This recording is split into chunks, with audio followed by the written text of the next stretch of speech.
Good afternoon, everyone. It's 4 o'clock by my local clock, so I think it's timely for us to make a start. Good afternoon and a very warm welcome to today's webinar to support the launch of this new physics subject report as part of the hugely valued and respected Aspire 3 project. Thank you all for joining today, and thank you for your ongoing interest in and support for physics education and equity in whatever capacity or role you play. By way of brief introduction, if you don't know me, my name is Hari Rentala, and I am the Institute of Physics' Associate Director of Education and Workforce. And so a really core part of my role is the Institute's work towards opening up equity of access to a high-quality physics education for all. I'm joined today by Clare Harvey, CEO of the Ogden Trust, who I'm sure is known to many of you. I wanted to say quickly that I'm grateful to Clare and the Ogden Trust for the opportunity to co-fund this important piece of work with them. And most importantly, we are also joined by the report authors, Professor Louise Archer and Dr. Jennifer DeWitt. And I want to briefly thank Louise and Jen for not only their excellent work on this report, but also their leadership and efforts in working to translate their research into meaningful action. So I just want to start by saying a few words about why this matters. I know I'm speaking to the converted for many on this call, but just to set the scene before we get into the detail. Many of you will know that last year we saw the highest number of entries for A-level physics in the UK this century, and that was around just under 45,000 students taking physics A-level across the UK, roughly 4.3% increase on last year, and importantly and excitingly moving the subject from 9th most popular to 6th. And we believe that this progress would not have happened without the efforts of everyone on this call and beyond. But within that, girls still made up just over 24% of the cohort. And that's not to downplay the progress made. It was the second year running that over 10,000 girls took physics A-level, and that does represent some slow but steady progress over recent years. Nonetheless, I don't think we can deny that underrepresentation in physics remains a significant concern for many other minority groups as well. And in particular, it's a well understood challenge for socioeconomically disadvantaged backgrounds, as well as for certain ethnic minority groups. We also know that many of these challenges are shared across physics and across the wider physics-related pathways landscape, including technical pathways and apprenticeships and so on. So despite the green shoots of progress that I've mentioned, there is clearly a lot of change still to fight for the futures of our young people and for the vital contribution they could one day make to our society and to our economy through physics. These issues are at the core of the IOP's strategy to tackle the skills shortage, strengthen science, and unlock the benefits of physics for our society, our 3 S's, all of which are underpinned by inclusion, partnership, membership, and sustainability. And similarly, the Ogden Trust's recently launched strategy for 2026 to 2031 is clear that inclusion and equity approaches are absolutely key to the Trust's vision of high-quality physics education for all. So in this context, the significance of the Aspire 3 study is huge, and it's of course one of the most robust and long-running evidence bases on young people's science aspirations and trajectories that we have access to. So we hope very much that the findings you'll hear about shortly will shape how how all of us with a stake in physics education understand the barriers and opportunities facing young people, and that these insights inform all of your work and your practice, and that crucially they inspire you further to act. So we move briefly on to just set out the agenda. We will shortly move on to hear from Louise and Jennifer on the report's main findings.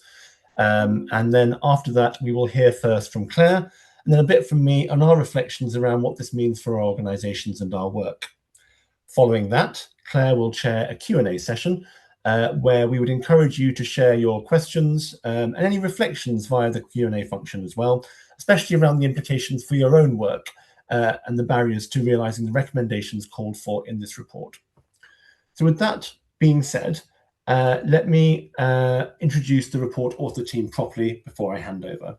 I know they're known to many of you already, but we have Professor Louise Archer, the Carl Mannheim Professor of Sociology of Education at UCL's Institute of Education, as well as the co-chair of the Centre for Sociology of Education and Equity, amongst other roles, titles, and accolades. And we also have Dr. Jennifer DeWitt, who is a leading specialist and consultant in research and evaluation, including most recently, obviously very relevant to today's webinar, a senior research fellow also at UCL's Institute of Education. So with that being said, welcome once again, and over to you, Louise and Jen. Thank you very much. If we can have the next slide, please.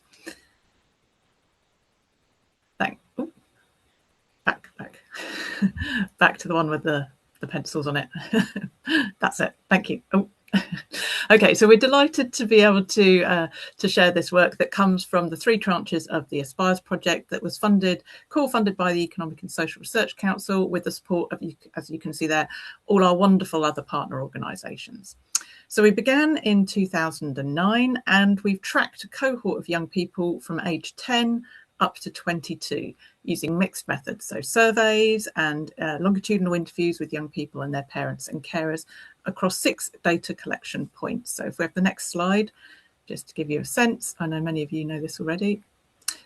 We've picked young people up at the end of primary, age 10, 11 in year 6 and followed them all the way through to 22, conducting over 47,000 surveys, over 760 interviews, which gives us a lovely breadth and depth of data to try and understand all the factors that make a difference to young people's trajectories, and in this case, particularly what makes them go into or not into physics. Next slide, please. Across this very long project, we obviously have lots of outputs, lots of publications and things we focused on. And really this slide is just saying if there's something that you're interested in relation to equity and STEM, please have a look at our website there because it's quite likely we may have touched on it. Next slide, please. So within all of those publications, we have had a number of subject-specific reports, of which this physics report is the most recent. But as you can see there, we've also got chemistry, computing, engineering, and maths. So we're going to give you a quick whistle-stop tour of some of the highlights of the physics report. So if we have the next slide, please. We started off by looking at existing national data sets and just doing a bit of analysis. So again, this is a picture that will be very familiar to many of you. As Harry was saying at the start, we've had recently the highest level of participation in physics. It's A level in 25 years, but it's still behind biology, chemistry and maths. So as you can see there, just sort of around 5% for physics. Maths way out in front. And as Harry was saying, still highly gendered participation. Next slide, please.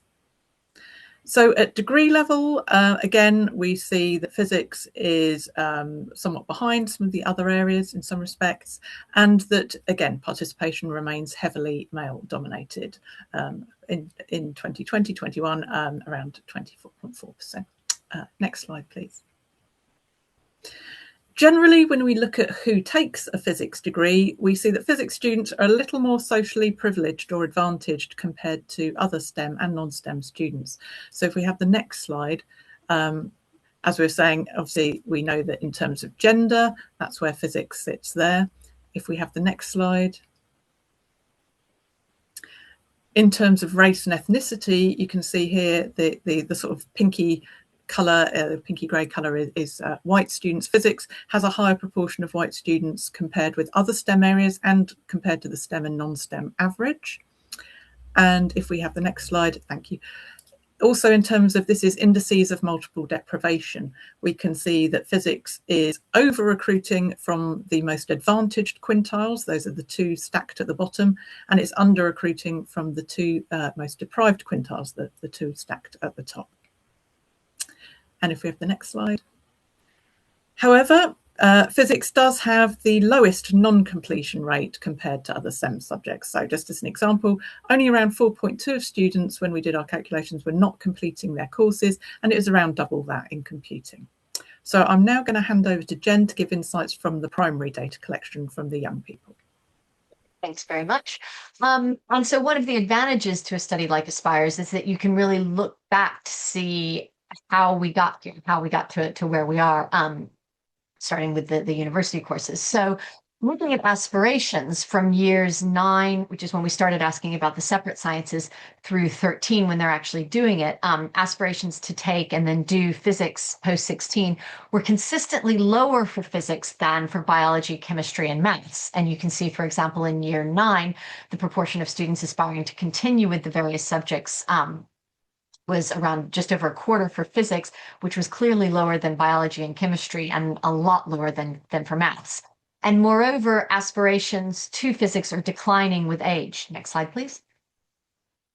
So here you can see that across most subjects, except for with the slight exception for biology, the proportion of those who are aspiring to physics in year 9 than those who are aspiring to it in year 11, there's a drop then, and then again another drop for from year 11 to those actually doing it in year 13. And while that drop from year 11 to those actually doing it is also seen in biology and chemistry, physics then still remains substantially lower than the other two, as well as lower than maths. Next slide, please. And another thing we see in addition to just the decline with age is that the trends in terms of gender are increasing, or they're becoming stronger. So there are increasing proportions of students aspiring to biology being female. You see 60% in year 9 up to 71% taking it in year 13, whereas the reverse is true for physics. There are decreasing proportions of females aspiring to and then doing physics. And in the aspirations, this kind of contrasts with chemistry and maths, where aspirations and participation remain more evenly gendered. Next slide, please. And here again, also how students are thinking of these subjects, the perceptions that they have of them. You see again physics sort of standing out. Physics students are least likely in year 9 and in year 11. They see physics as less interesting, as more difficult, and that they're less likely to do well in it compared with biology and chemistry. And those trends are quite consistent over time and across subjects. And I think now we turn it back to Louise. Yes. Thanks. So in general, students identified all 3 of the sciences as being useful and important. And they could all name a range of jobs that they thought each science might be relevant for or lead to. Unsurprisingly, biology is most often linked to jobs in health and medicine. Physics was associated with kind of engineering-related jobs. You can see there mechanics, car design, astronomy. And chemistry, unsurprisingly, associated with pharmacy and the chemical industries. Next slide, please. But although they could all name jobs related to subjects, they found it easier to identify jobs relating to biology compared to chemistry and physics. So you can just see a quote there from one of our students in year 11 saying, I'm not sure about physics. You can be a physicist, obviously, but physics, maybe it's like if you want to become a mathematician, maybe it's good for that. Now, we do want to emphasise there was no one single view. There were contested hierarchies of importance. Different students thought different sciences were important and relevant to them, their lives and their future careers. But in general, physics was seen as less transferable than biology and chemistry. And you can see another year 11 quote there. Physics not being seen as quite important as the other two. Next slide, please. Overall, year 13 students, or A-level students, were really positive about their classroom experiences and their views of their teachers. Year 9 to 11 students were not quite as positive. So you can see here, for example, only 40% thought that their science teacher thought they were good at the respective science. So like biology teacher thinking you're good at biology and so on. But overall, boys were more likely to agree for each science that they felt their science teacher thought they were good at it. But this was particularly pronounced in physics. So you can see that 47% of boys, but just 34% of girls agreed that their physics teacher felt that they were good at physics. Overall, more positive than negative views tended to be expressed about biology and chemistry teachers, but in physics, the negative comments tended to outweigh the positive ones, although there were still positive ones. Whichever science we were asking about, students from across all the sciences highlighted the really negative impact of high science teacher turnover on their engagement, their learning and their outcomes.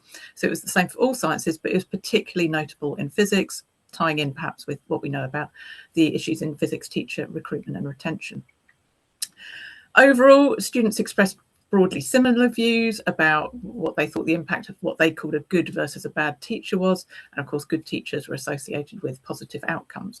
But if we have the next slide, we can just unpack slightly what students were perceiving as being what makes a good science teacher. So this was common, whatever area of science they were talking about.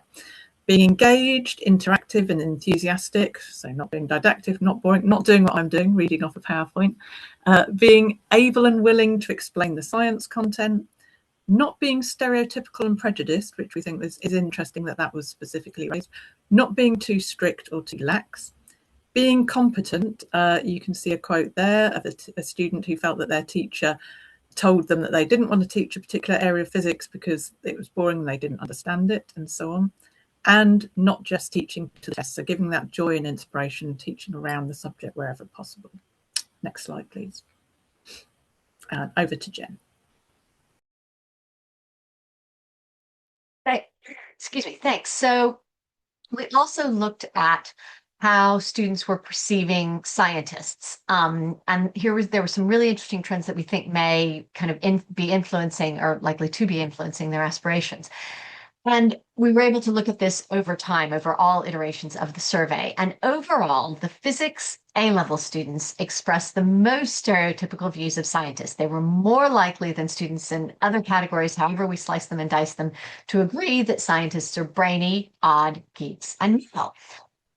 So on the whole, though, most students from year 6 all the way through year 13 over time, they agreed that scientists are brainy. However, those who were planning to take physics as they got really close in year 11 and those who are actually doing A-level physics were markedly more likely to agree with this. And being likely to agree that scientists are brainy, seeing them as brainy, also was associated with higher levels of cultural capital. Next slide, please. Other things looking in terms of back a slide, the other sort of areas of stereotypical views, the younger students were more likely than the older ones to agree that scientists were odd, and that proportion decreased pretty steadily and remained low. But the exception again was those taking physics at A-level who were more likely to agree. We also saw this, we also saw gender differences in terms of boys and men being more likely than girls or young women to endorse those stereotypical views of scientists as odd, and also being more likely to agree that scientists are geeks. In addition, with regard to masculinity, in both year 11 and year 13, those who were aspiring to take physics A-level and those who weren't were again more likely to agree that scientists are men. And in fact, that perception increased from year 11 to year 13. Next slide, please.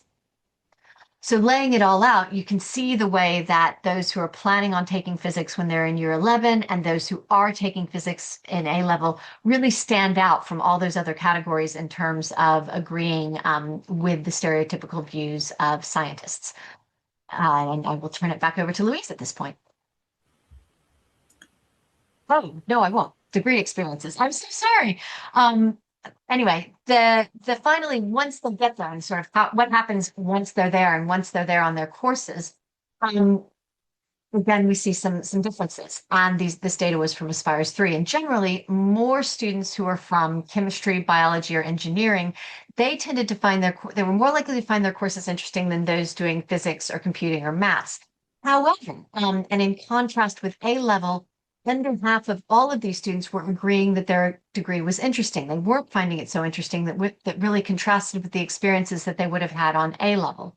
In addition, those who were thinking sort of towards the future, at A-level, they tended to feel like what they were doing was going to be useful in the future. However, that changed when it came to university. They were less likely to agree, and especially biology, physics, and math students were less likely than those doing chemistry or engineering to agree that their degree was going to help them. Finally, looking at teachers, Louise had been talking about the really positive perceptions of teachers at A-level, and then that contrasted with those who were thinking about their lecturers at university. And although chemistry and biology students tended to like their lecturers more than those in physics and some other STEM subjects, but again, all of them were under 50%. And finally, in terms of course difficulty, maths, physics, and computing students on those courses were more likely to find their courses difficult. Next slide. And now it's back to Louise. Thanks, Jen. So we've got 5 main recommendations, which are set out in the report, and they're all unpacked a bit more, but just to give you an overview of these. The first is around addressing imbalances in school physics policy. So it's not particular to physics, but obviously we feel that Key Stage 3 can get a little lost in policy terms. It's not the high stakes Key Stage 4 area and other areas. So we think more focus on this stage, particularly to improve not just the quality and the consistency of provision, but also the equality aspect. The bit that really is addressing engagement and equity is really valuable and important there. Part of this imbalance as well is bringing the requirements for entry into A-level physics in line with other subjects. So we know currently that you need higher grades to take physics at A-level than many other subjects.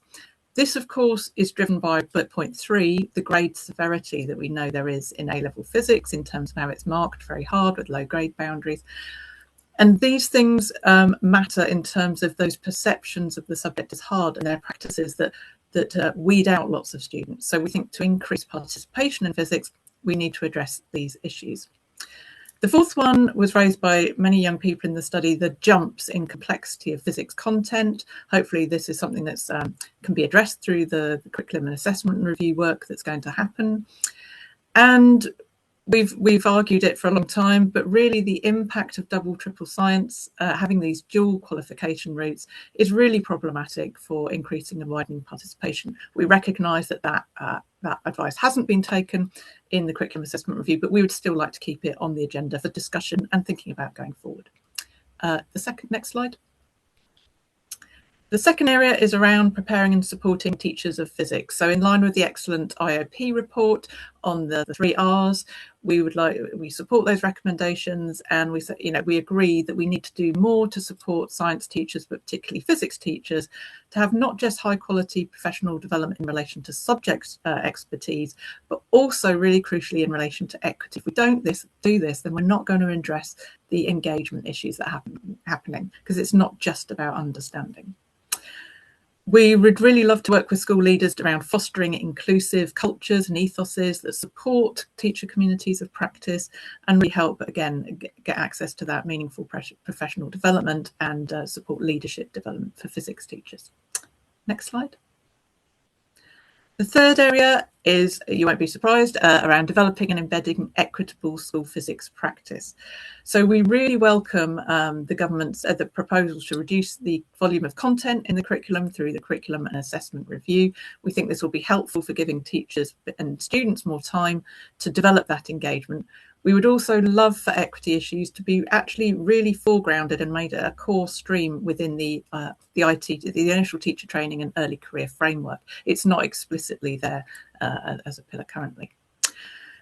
We would love as well to work together in partnership with government, school leaders, STEM education organisations to really champion equity-based teaching approaches, resources, really to help support teachers towards critical reflective practice that we think is so crucial for improving engagement and for addressing those inequalities in terms of who's aspiring to physics, particularly here in relation to gender as well.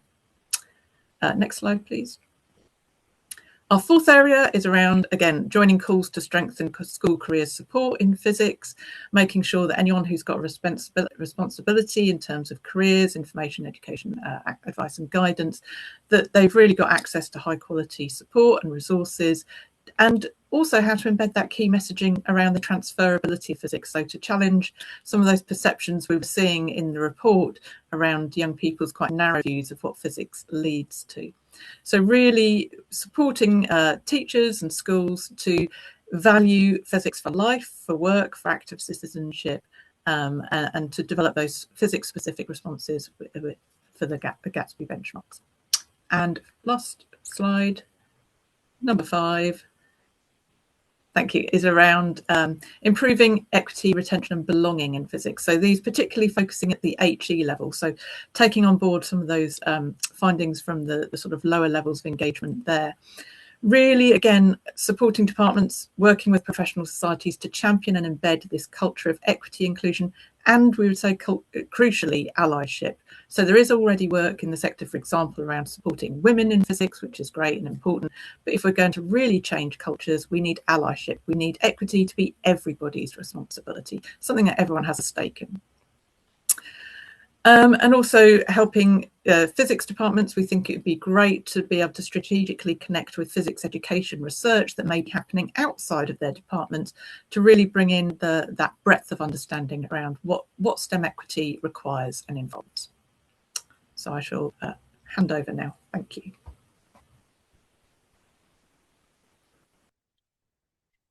Thank you, Louise and Jen.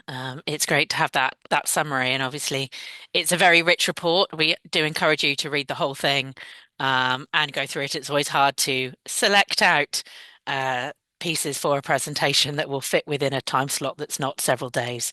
So thank you. It's been a really useful summary.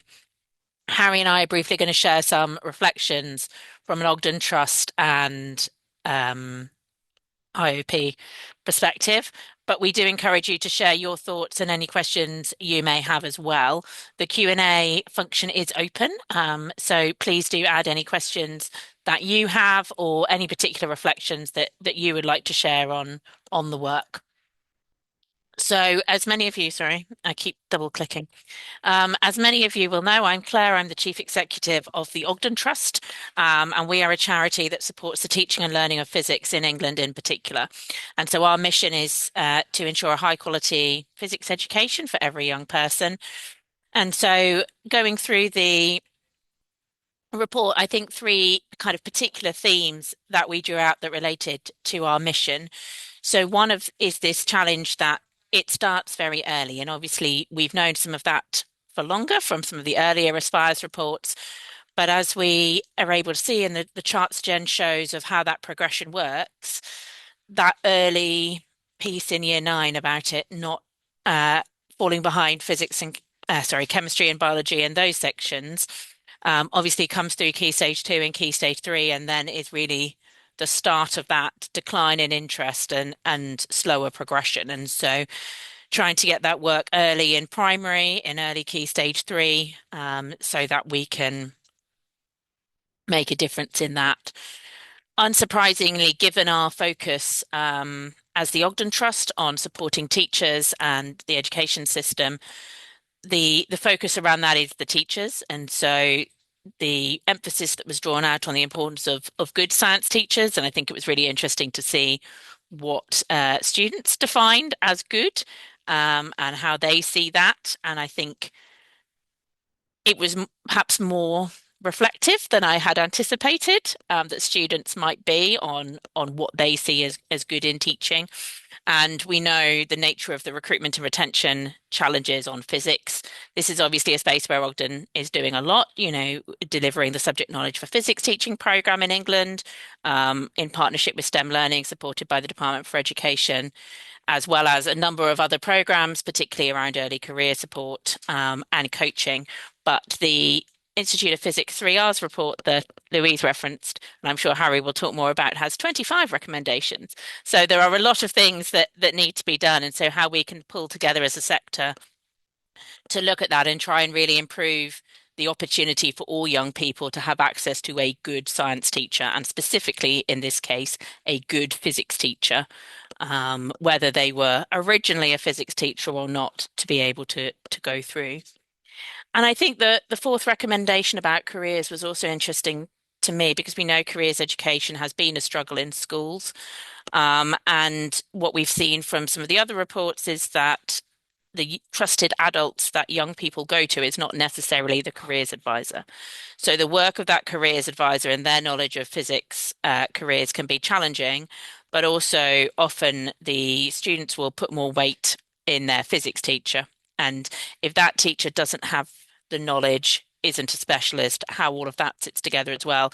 And so how can we bring context-based learning and similarly from the Gatsby benchmarks into what a physics teacher and a teacher of physics is able to do, I think is an interesting challenge. So for us, this is very close and has informed a lot of our new strategy work in terms of what we're offering going forward. And we'll be really focusing on that recommendation to two about how we can prepare and support effective teachers of physics.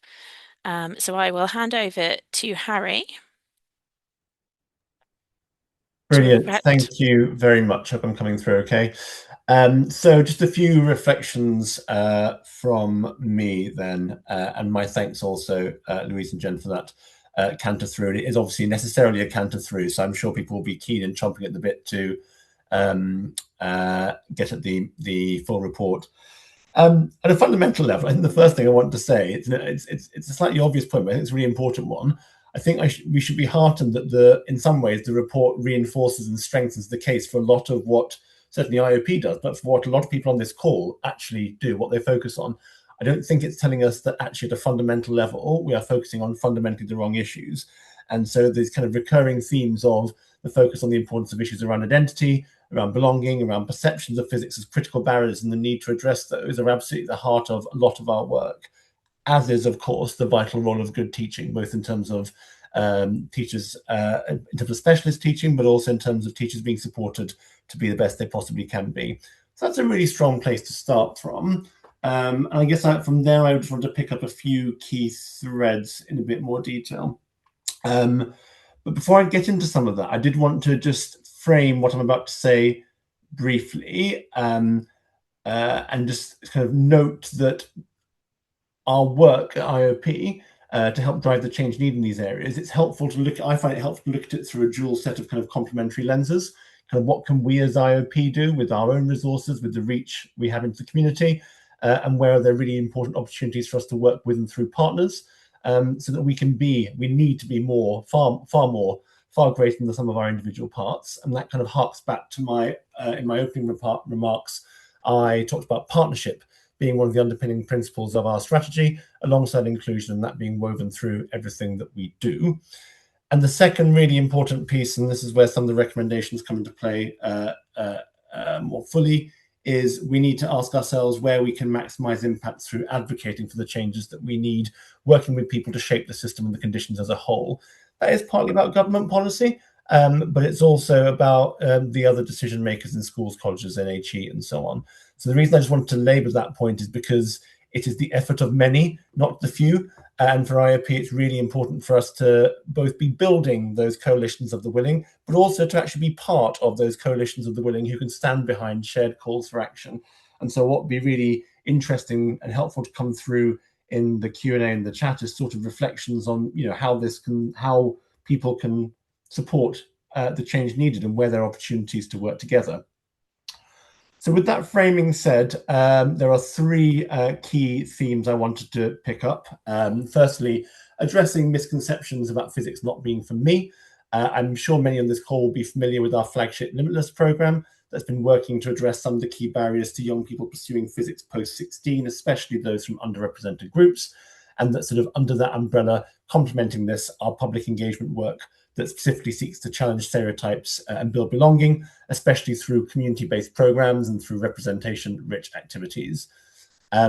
This report is extremely timely in this space because we are currently reshaping and planning for the next phase of Limitless, specifically to include responding to the latest evidence on progression pathways and on addressing misconceptions about physics not being for me. So in terms of the IOP putting these findings into practice, this for us couldn't come at a better time, and that's very much a live bit of strategic thinking and road mapping that is happening back at the ranch.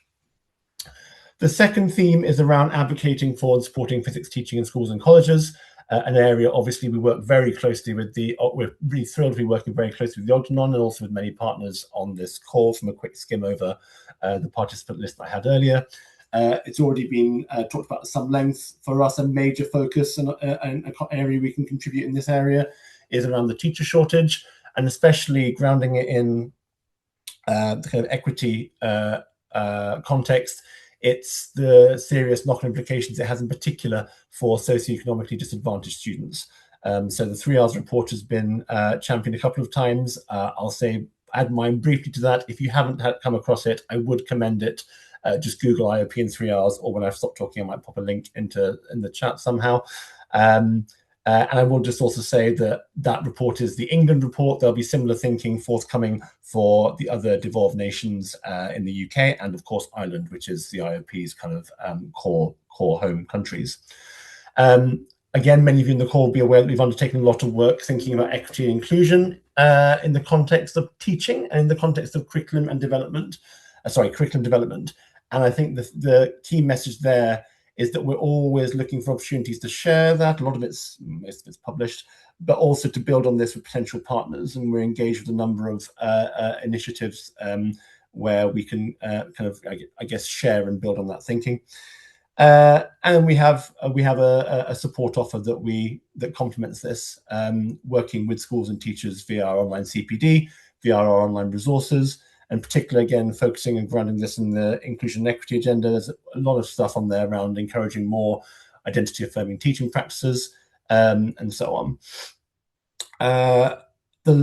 Just in terms of taking on board some of the findings from this, I think there is a thread that Claire pulled out as well, which is one for the IOP to go away and think about in slightly slower time, and that's around our footprint in the early secondary space, and whether that's something that we have enough focus on, whether there's something that we can do further in that regard, working with partners. That is a question, and one that I think warrants a little bit more consideration from us.